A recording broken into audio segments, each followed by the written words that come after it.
हम लोग पढ़ रहे थे क्लास 10 का मैथ ना, प्रश्नावली 7.2। तो प्रश्नावली 7.2 का मैंने टोटल 3 प्रश्न कंप्लीट करा दिया है।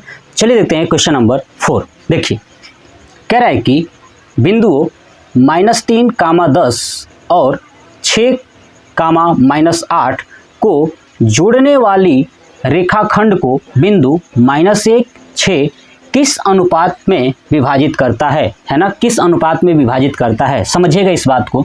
जैसे देखिए एक ये बिंदु है ए और एक ये बिंदु है आपका बी, इसको जो जोड़ने वाली रेखा है ना, ये जो रेखा है ए बी, ठीक है, इस रेखाखंड को बिंदु -1, 6 कहीं पे ये बिंदु है, कहीं भी इस रेखा पर एक बिंदु है ये वाला, जिसका जो ये मान है -1, 6 है, ठीक है।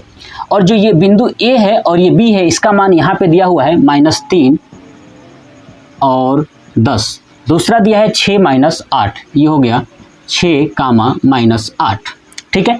अब इनको जोड़ने वाली जो रेखा है ना, इसके रेखाखंड पे कोई बिंदु है, ठीक है, ये बिंदु है, इस बिंदु जो है किस अनुपात में विभाजित करता है, तो बताना है कि ये जो बिंदु है ये वाला, इस पूरी रेखा को कितना दूरी पे बांट देता है। मतलब मान लेता हूँ ये बिंदु P है, तो बताना है कि ये वाला दूरी कितना दूरी है और ये वाला दूरी कितना दूरी है, यही अनुपात है। इसका मतलब इसको बोलते हैं M1 और इसको बोलते हैं M2। याद रखिएगा ये वाला M1 और M2, यही हमसे M1 और M2 का अनुपात पूछा हुआ है कि बताइए ये किस अनुपात में ये जो बिंदु है ना, ये AB को बांटा हुआ है, यही हमको करना है। तो लिखूंगा क्या, देखिएगा कि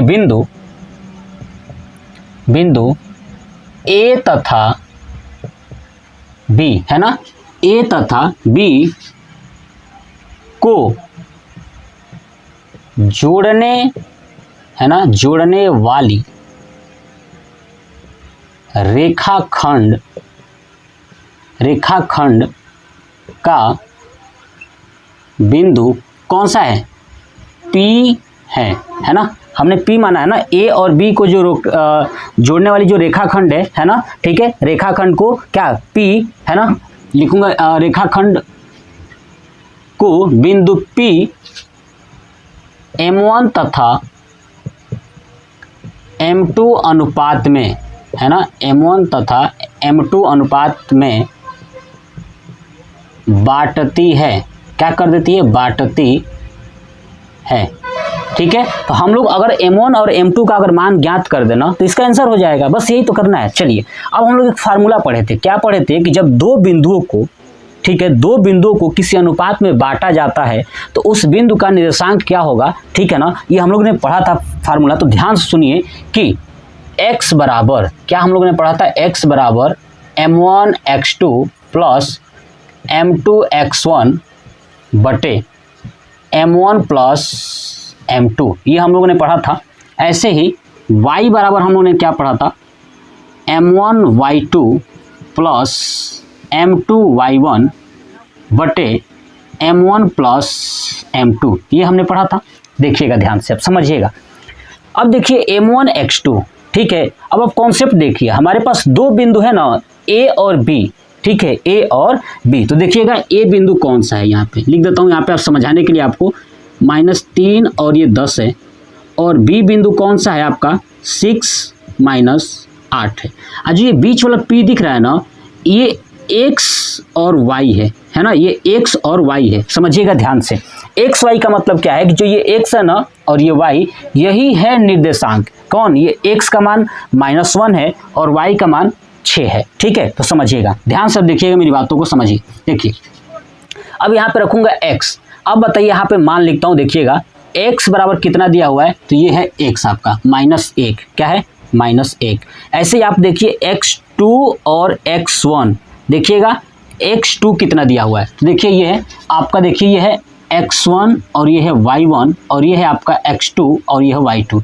x2 है आपका 6, कितना है 6 है, और x1 है आपका -3, यहाँ पे रख दिया। अब इस फार्मूले में रख दूंगा, ये वाला फार्मूला जो है, देखिए रखता हूँ, ध्यान सुनिएगा, रखता हूँ x का मान -1 बराबर M1 x2। देखिए M1 x2, अब M1 कितना है तो आपको रखना है, वही नहीं पता है, यही तो निकालना है। M1 x2 कितना है आपका 6 है, तो M1 गुणे 6 प्लस M2 कितना है तो नहीं पता, तो M2 गुणे x1 कितना है -3, तो यहाँ पर रख दूंगा -3 बटे M1 प्लस M2। ठीक है, अगर मैं इसको सॉल्व करके अगर M1 और M2 का मान आ जाता है तो फिर मैं y वाला सॉल्व नहीं करूंगा। ठीक है, वही हमारा आंसर हो जाएगा।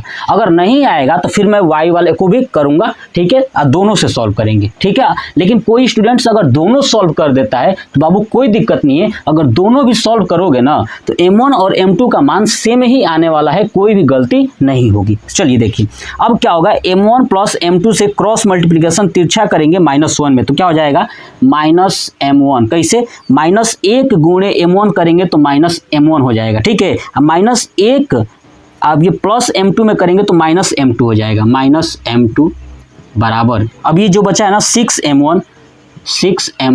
ठीक है, प्लस को माइनस में करेंगे तो माइनस हो जाएगा, और M2 में 3 का करेंगे तो 3M2 यानी -3M2।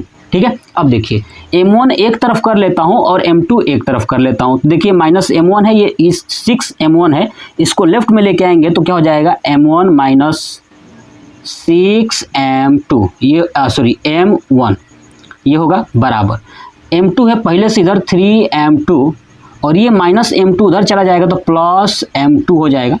अब देखिए -M1 माइनस 6M1 हो जाएगा -7M1 बराबर, -3M2 प्लस M2 हो जाएगा -2M2। देखिए माइनस से माइनस कैंसिल। अब यहाँ पे देखिए M1 बटे M2 अगर कर दूं तो क्या हो जाएगा 2/7। कितना आ जाएगा 2/7, यानी M1 तथा M2 का जो अनुपात है ना वो कितना है 2:7। तो अब लिख दूंगा अतः क्या लिखूंगा, अतः बिंदु A तथा B को 2:7 है ना के अनुपात में बांटती हैं।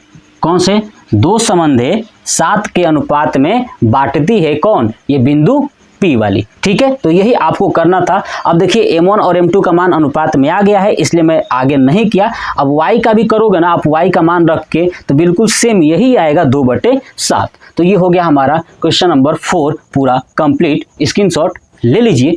ठीक है, बताइएगा कमेंट बॉक्स में कि आपको कैसा लगा। जय हिंद।